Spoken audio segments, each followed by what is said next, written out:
Boa noite, pessoal. Que a graça e a paz do Senhor Jesus esteja com todos. Para não enrolar muito, porque acho que vai ficar um pouco comprido, eu vou falar os últimos dois cavaleiros nesse vídeo junto, porque senão eles vão ficar meio curtos sozinho. Então vamos lá. Apocalipse capítulo 6, versículos 5 e 6. E quando abriu o terceiro selo, ouvi o terceiro animal dizer: Vem e vê. E eu olhei, e eis um cavalo preto, e o que estava sentado sobre ele tinha uma balança na mão. E ouvi uma voz no meio dos quatro animais que dizia: Uma medida de trigo por 1 dinheiro, e 3 medidas de cevada por 1 dinheiro. E não danifiques o azeite e o vinho. O cavalo dessa vez é preto. Preto no Antigo Testamento significa extrema fome e miséria. Dois exemplos. Lamentações 4:8, mas agora os seus rostos estão mais pretos que fuligem. Ninguém os reconhece nas ruas, a pele deles gruda nos ossos, é tão seco e duro quanto madeira. Lamentações 5:10. A fome enegreceu nossa pele como se estivesse assado no forno. Então o preto era considerado fome e miséria, porque quando uma época de miséria ocorria e as pessoas ficavam famintas, ali elas paravam, né, de ligar para a vaidade, para suas aparências, porque quando se está morrendo de fome, tu não liga para mais nada a não ser conseguir comida. Então, às vezes, as pessoas tinham que mexer na sujeira para conseguir algo e vendiam todas as suas roupas para comprar comida. Então, ficavam com apenas a roupa do corpo, que ia ficando mais e mais suja. Esse cavaleiro, então, ele carrega uma balança, porque em épocas de fome tu precisa racionar a comida, né? Precisa separá-la, né, de um jeito, medir ela de um jeito que dure o máximo de tempo possível. Ezequiel 4, 16 a 17. Então ele me disse: Filho do homem, farei com que a comida escasseie muito em Jerusalém. Será pesado com muito cuidado e comido com medo. A água será racionada gota a gota e as pessoas beberão com consternação. Na falta de comida e água, as pessoas olharão umas para as outras com terror e definharão sob o castigo. Então, por o cavalo ser preto e o cavaleiro ter essa balança, sabemos que o que vem com o terceiro selo é fome, é um tempo de extrema miséria. A questão é, então, o quão grande será essa fome? A terra já viu períodos de fome. Um exemplo é dos filhos de Abraão, né, no Egito, nos 7 anos de miséria. Mas aqui é a grande tribulação. Tudo vai ser pior. João ouve uma voz vindo do meio dos 4 animais, ou seja, de Deus, seu trono está no meio, e ele fala o quão ruim vai ser essa fome, porque ele sabe o futuro. E pelo que foi dito, duas coisas dá para saber que vai acontecer. A primeira é uma enorme inflação, né? Um dinheiro ali significa o dinheiro da época, o denário, que era uma moeda de prata que equivalia ao pagamento do dia, do trabalhador médio. Ou seja, vai custar 1 dia de trabalho só para comprar uma medida de trigo. Mas e quanto é uma medida de trigo? Para uma visualização mais fácil, seria mais ou menos a quantidade de comida que cabe naqueles potes de café, aqueles de vidro da Nescafé, não os redondos, lata, mas aqueles maiorzinhos. Não é muita coisa. É mais ou menos aquele tamanho. Então é isso o que 1 dia de trabalho vai conseguir comprar nessa época da tribulação. E segundo, seria uma queda na qualidade da comida. Com preços inflacionados e pouca comida, a qualidade do que as pessoas vão conseguir comprar vai ser muito pior. Se tu for sozinho, tu ainda consegue, né? Conseguiria ainda uma comida um pouco melhor, a medida de trigo. Agora, se tu tem uma família para sustentar, tu vai precisar de uma comida de qualidade inferior, que seja mais barata. As 3 medidas de cevada. Porque na época, trigo era a comida principal, de melhor qualidade, e cevada mais inferior, né? Menor valor nutricional e tudo mais, que até davam para os animais comer. Ou seja, fica implícito que no final dos tempos as pessoas vão ter que comprar comida para animais para se sustentarem, né? Tipo comer ração. O quanto ao não danificar o óleo e vinho é porque na época essas coisas eram luxúrias e não necessidades. Então, o que significa que as pessoas ricas não sofrerão com essa fome, porque terão mais que o suficiente para se manterem bem, né? Com as necessidades e ainda as luxúrias. As classes baixas e médias já vão ficar bem, ainda mais longe, né, da classe alta, já não vão ter nem sequer as luxúrias. Então, quem sabe seja até por essa situação que o anticristo virá com a marca para comprar e vender, para aproveitar a situação e colocar regulamentação rigorosa. As pessoas vão estar tão necessitadas de comprar e vender que vão aceitar de bom grado a marca. Versículos 7 e 8. E quando ele abriu o quarto selo, ouvi a voz do quarto animal dizer: Vem e vê. E olhei, e eis um cavalo amarelo, e o que estava sentado sobre ele chamava-se Morte, e o inferno o seguia. E foi-lhes dado poder sobre a quarta parte da terra para matar com a espada, e com a fome, com a peste e com as feras da terra. Essa palavra original ali do amarelo significa uma cor específica. Em inglês ela é escrito pálido e no português amarelo. Só que na verdade a cor ela é meio que um cinza esverdeado, porque a palavra depende do que está se referindo no original.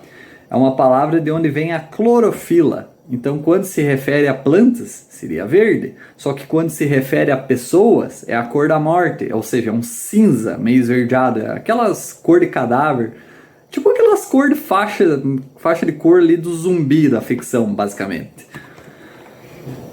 A morte personificada possivelmente não existe, não dá para comprovar, mas tem uma passagem que mostra morte com M maiúsculo, o que poderia significar um nome. 1 Coríntios 15:54.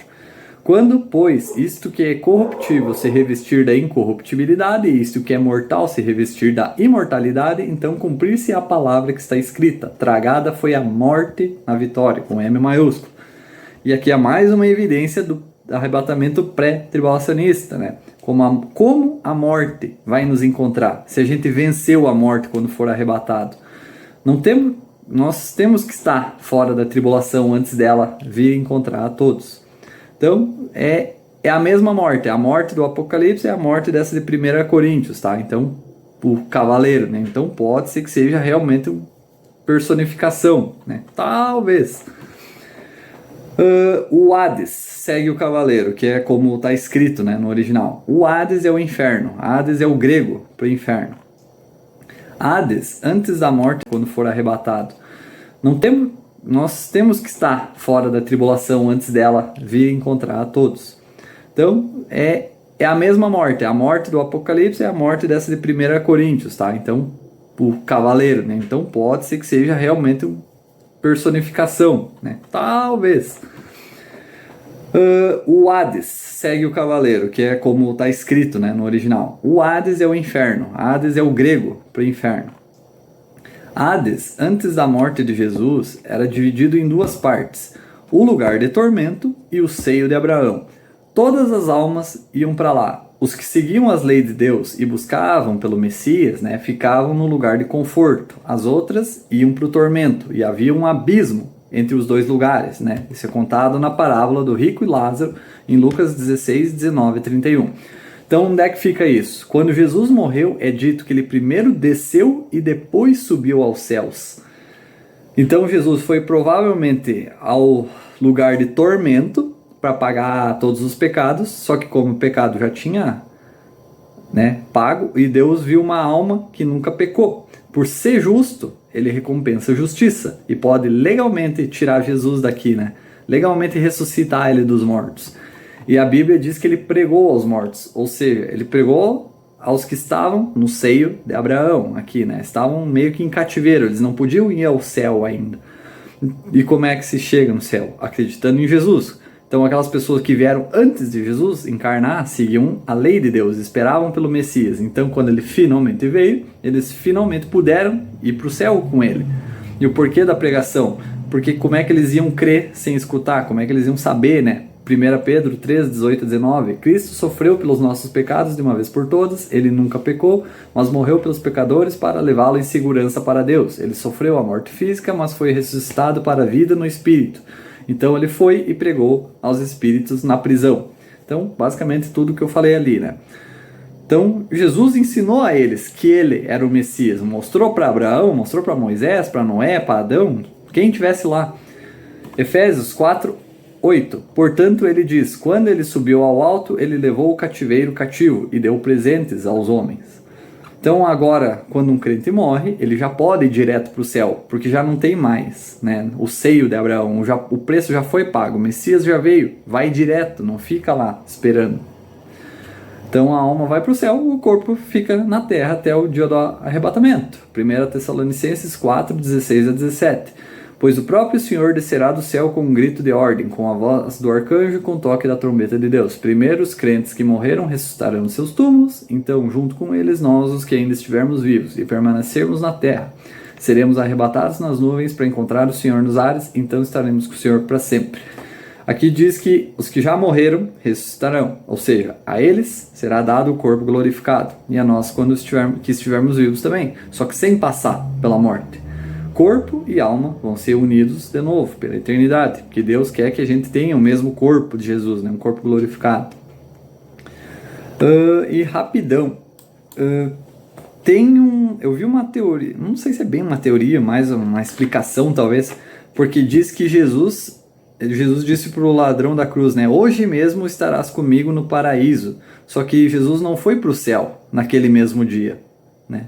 Ele foi 3 dias lá para baixo, voltou para a terra, mais 40 dias na terra, e aí ele subiu aos céus. Então ele estaria mentindo, né? Só que a explicação seria que o seio de Abraão seria o paraíso. O paraíso é aquela coisa ali no meio do inferno, aquele lugar de conforto que eu falei. E o céu é outra coisa. Então céu e paraíso meio que seriam diferentes. Então o preço ainda não tinha sido pago. Jesus foi lá para baixo para pagar, né? E aí o ladrão foi junto. Então eles foram no mesmo dia para o paraíso.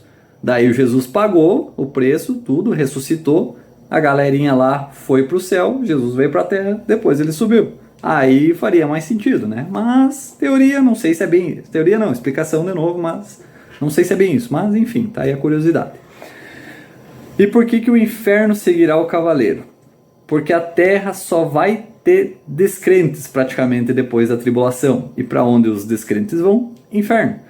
É claro que vão ter pessoas que vão se converter no meio da tribulação. E essas pessoas vão ser martirizadas. Só que apenas a alma delas irá para o céu. O corpo vai ficar. Porque o corpo glorificado foi ganho no arrebatamento. Só que como a maioria, mesmo naquele tempo, vão ser descrentes, suas almas vão para o inferno. Por isso o inferno segue a morte. E a morte e o inferno terão poder sobre 1/4 da terra. Isso pode ser interpretado de 2 jeitos. Primeiro, que é a Terceira Guerra Mundial, a fome e as doenças que vêm só afetam 1/4 da população mundial, né? O que significaria que se for por isso, só em torno da Europa, uma parte da Ásia e da África seriam afetadas. A outra interpretação é que 1/4 da população vai morrer. A população atual é 8 bilhões. Isso daria 2 bilhões de pessoas mortas. Pensa. Claro, uma parte sendo arrebatada antes, mas não deve ser um número tão grande assim igual. 1 bilhão, sendo bem generoso, de cristãos, né? O que sobraria de 7 bilhões de pessoas na tribulação. E as formas seriam pela espada, a guerra do segundo selo, a fome, pestilência, animais selvagens, possivelmente ratos, com cada doença que eles carregam. Imagina uma peste negra hoje, né? Se naquela época lá, que transporte quase não existia lá na Europa, já matou 2/3, né, no continente. Imagina hoje, um infectado pega, vai num avião, pronto, leva para o outro lado do mundo. Rapidão. E a peste negra é um negócio que tu pegou de manhã, de tarde, tu tá morto. Não é um Covid da vida. Fora os animais selvagens, né, atacando ainda mais as pessoas. Tipo uma aranha dentro de casa, ela não vai ficar mais paradinha no canto dela, ela vai lá atrás de ti. Perseguição. E só como curiosidade, já que aqui acaba a parte dos cavaleiros, pensem nas cores preta, branca, verde e vermelha. E as cores dos cavaleiros. As cores do Apocalipse, né? As cores das bandeiras dos países que vão contra Israel. Eu vou deixar uma fotinho das bandeiras desses países aqui. Iraque, Palestina, Jordânia, Emirados, Afeganistão, Líbia, Kuwait, Síria, Egito, Sudão. São todos países listados, né, que vão contra Israel. E todos eles, a bandeira deles é essas 4 cores dos Cavaleiros de Apocalipse. Coincidência não pode ser, né? Então, pessoal, o vídeo ficou bem comprido, mas é isso aí. Deus abençoe e até o próximo vídeo.